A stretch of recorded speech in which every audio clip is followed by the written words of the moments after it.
Hey everyone, we're going to be making a personalized sublimation notebook. I'm going to be using my Epson 2720. I'm using Hippo ink with sublimation paper. I'm also going to use this glitter composition notebook from Dollar Tree. When you're looking for these notebooks, you have to make sure that you can actually feel the texture of the glitter on the cover, because that glitter is what you're going to need on that notebook to make sure that the image transfers over well. So make sure that it has that texture on there.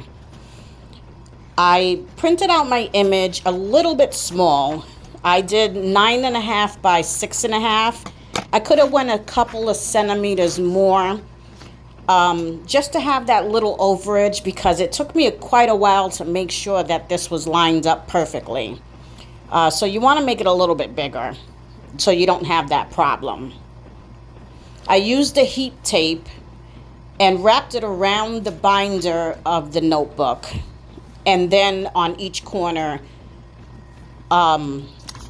just taping down the cover, just the cover alone.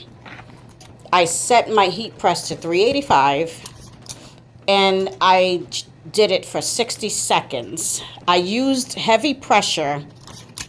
I found that the heavy pressure worked better because of the way you have to lay the notebook on the heat press. The heavy pressure helped to make sure that everything was even under there and that the image was going to be transferred over pretty well, because at the angle that it's in, it can get a little bit tricky. So 60 seconds was all I needed for that to get transferred over. Be careful when you're taking it out. Obviously, it's very hot, but if you have your heat gloves, you'll be okay.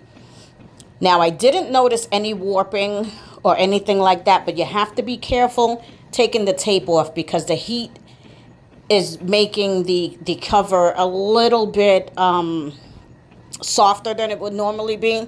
So you want to be careful when you're ripping off the heat tape there to make sure that the cover stays intact. And there you have it, a customized sublimation notebook. I'll be adding a link to the items I used in the video.